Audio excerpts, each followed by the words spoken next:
ये जो बात है, ये बात जो है ये बड़ी संजीदा बात है और ये कोई ऐसी बात नहीं है जिसको नज़रअंदाज किया जाए। जो नेटो का सेक्रेटरी जनरल है मार्क रूटे, ये रोते रोते इसने बोला, एक पब्लिक वार्निंग दे दी कि भारत हो, चाइना हो, ब्राजील हो, ये सैंक्शंस के अंडर आ जाएंगे अगर हमने रशिया के साथ ट्रेडिंग को बंद नहीं किया। अमेरिकन मीडिया में इस समय कोहराम मचा पड़ा है। यहां तक कि अमेरिका के जो सांसद हैं वो इस समय संसद के अंदर रोनी सूरत बनाकर कह रहे हैं कि जी डोनाल्ड ट्रंप ने हमारी फॉरेन पॉलिसी का सत्यानाश कर दिया है। 15-20 साल की जो कड़ी मेहनत थी, जो क्वाड को हमने खड़ा किया था, सब मटिया मेट हो चुका है। डरने वाले नहीं है, क्योंकि हमारा जो एक्सटर्नल अफेयर मिनिस्टर है एस जयशंकर, रिसेंटली अगर आपको याद होगा वो यूरोप में थे। यूरोप में उन्होंने क्या बोला था कि तेल हम खरीद रहे हैं रशिया से, बट हम तेल खरीदकर आपके ऊपर एहसान कर रहे हैं, आपके ऊपर, यूरोपियंस के ऊपर, क्योंकि हम अगर तेल ना खरीदें तो आपकी सारी सप्लाई चेन्स बंद हो जाएगी। नाज़रीन, एक बहुत बड़ी जंग सरों पे यार खड़ी है और वो है अमेरिका रूस की जंग, जो किसी वक्त भी हो सकती है। वो ये बात हो रही है कि प्रेसिडेंट ट्रंप ने जो है वो ये कहा कि पुतिन के साथ डिसअपॉइंटमेंट मुझे है, मायूसी है कि वो जंग नहीं खत्म कर रहा हो। जहाँ पर हमें अमेरिका से भी सामना है, जहाँ पर हमें रूस से भी सामना है, जहाँ पर हमें चीन से भी सामना है, तो उसमें अपने अपने लिए जगह तलाश करना बड़ा मुश्किल हो गया है। इस वक्त अमेरिकी सदर डोनाल्ड ट्रंप ने जो एक धमकी दी है रूस को 50 दिन के बाद, पिछले 3-4 महीनों में जितने भी विदेशी नेता, चाहे राष्ट्रपति हो, किसी देश का प्रधानमंत्री हो, वो चीन आया है, शी जिनपिंग से मिलने का मौका नहीं मिला उसे। उस शी जिनपिंग ने भारत के विदेश मंत्री से मिलने का समय निकाल लिया। ये बताता है दोनों देश मजबूरी में एक साथ आए हैं। डोनाल्ड ट्रंप ने मजबूर कर दिया है कि चीन भारत साथ आए। फिलहाल हमारा प्रेशर ना हमने कभी पहले प्रेशर कभी एक्सेप्ट किया, ना ही अब करेंगे। अब तो वैसे ही मतलब नहीं है कि हम आपका प्रेशर एक्सेप्ट कर लें। पिछले महीने भी इन्होंने हमें थ्रेटन किया, हमने तेल कम करने के बजाय हमने और तेज कर दिया। नमस्कार दोस्तों, जय हिंद। नाटो ने भारत, चीन और ब्राजील पर 100% टैरिफ लगाने की धमकी दी है। नाटो महासचिव मार्क रूट ने बुधवार को कहा कि अगर आप चीन के राष्ट्रपति, भारत के प्रधानमंत्री या ब्राजील के राष्ट्रपति हैं, तो आपको ये समझना होगा कि रूस के साथ व्यापार जारी रखने का भारी नुकसान हो सकता है। रूट ने बुधवार को अमेरिकी सीनेटर से मुलाकात के बाद पत्रकारों से बात करते हुए कहा कि इन तीनों देशों को रूसी राष्ट्रपति पुतिन पर दबाव डालना चाहिए ताकि वह शांति वार्ता को गंभीरता से ले। रूट ने तीनों देशों पर सेकेंडरी प्रतिबंध लगाने की धमकी दी है। उन्होंने कहा है कि अगर ये देश रूस से तेल और गैस खरीदना जारी रखते हैं तो इन देशों पर 100% सेकेंडरी प्रतिबंध लगाए जाएंगे। वहीं रूसी उप विदेश मंत्री ने अमेरिका और नाटो की धमकियों को खारिज कर दिया। उन्होंने कहा रूस ट्रंप के साथ बातचीत के लिए तैयार है, लेकिन वह इस तरह की अल्टीमेट मंजूर नहीं है। रूसी विदेश मंत्री ने कहा कि रूस आर्थिक दबाव के बावजूद अपनी नीतियां नहीं बदलेगा। नाटो महासचिव की ये चेतावनी उस समय आई है जब अमेरिकी राष्ट्रपति डोनाल्ड ट्रंप ने यूक्रेन को नए हथियार देने और रूस के व्यापारिक साझेदारियों पर भारी टैक्स लगाने की घोषणा की है। आपको मालूम है कि नेटो ने भारत को धमकी दी है कि अगर आपने तेल खरीदना बंद नहीं किया रशिया से तो हम आपके ऊपर 100% का टैरिफ लगा देंगे। बहुत बढ़िया बात है। थ्रेट इतना बड़ा है नेटो ने जो दिया है, यानी कि जब ये डिक्टेटर्स को सपोर्ट करते हैं, आपको मालूम है पाकिस्तान के अंदर जब जब डिक्टेटर आए, अमेरिका उनके साथ खड़ा हुआ भारत के खिलाफ। हमने कभी नहीं बोला इनको कि आप डिक्टेटर के साथ खड़े हैं और एक डेमोक्रेटिक कंट्री के खिलाफ एक डिक्टेटर को आप सपोर्ट कर रहे हैं। We never spoke. लेकिन ये भारत कांग्रेस वाला भारत नहीं है।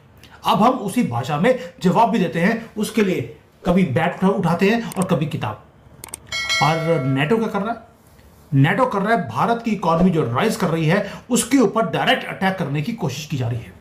और बिगेस्ट क्वेश्चन यही है कि क्या भारत अब नेटो के प्रेशर को हैंडल करेगा, बो डाउन करेगा? क्या हम रशिया से तेल खरीदना बंद कर देंगे? अब आपकी खुशखबरी के लिए एक न्यूज़ देता हूं। पिछले महीने भी इन्होंने हमें थ्रेटन किया, हमने तेल कम करने के बजाय हमने और तेज कर दिया। 40% से ज़्यादा तेल रशिया का वो हम खरीद रहे हैं अभी, जितनी हमारी ज़रूरत है उसका 40%। और यही हमारी स्ट्रेटेजिक ऑटोनॉमी है जिसे देखकर इनके गोरों के जो पसीने आ रहे हैं।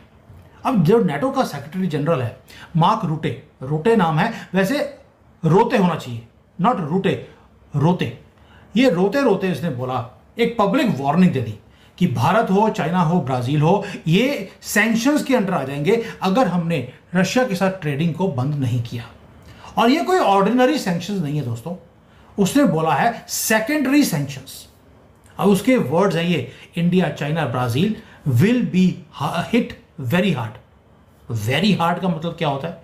भी आपने जब बोल दिया कि 100% टैक्स लगाना है, हम झेल लेंगे और जयशंकर जी तो बार बार बोलते हैं, जब वो टाइम आएगा, कभी डोनाल्ड ट्रंप ने बोला था 500%, अब ये रोते रोते 500 से 100 पे आ गए हैं।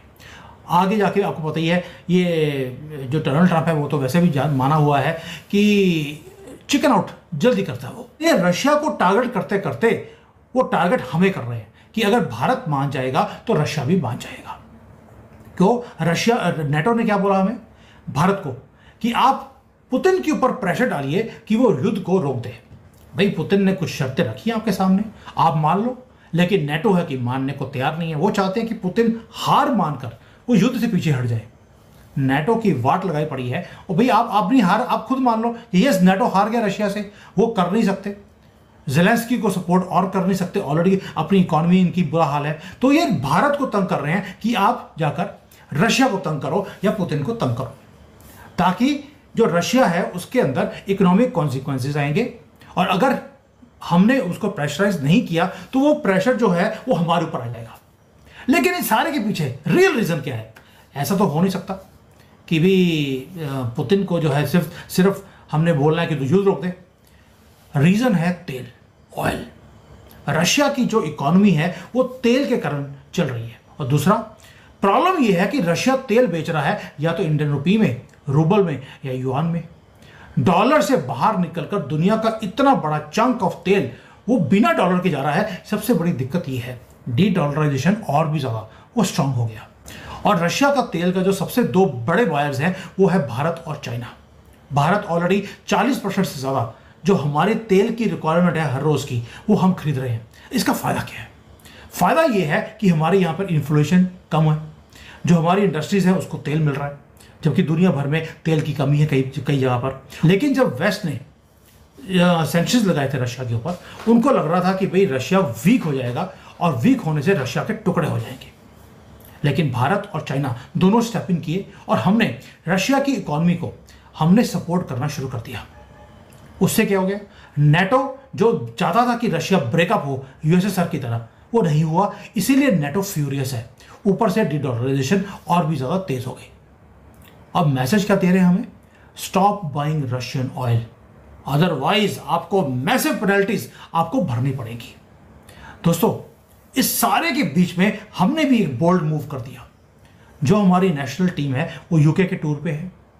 किंग चार्ल्स, किंग वैसे बोलते हैं अपने आप को, वो मिलने गए हमारी टीम को, और हमारी टीम के जो शुक्ला जी हैं उन्होंने उन्हें एक किताब दे दी गिफ्ट में।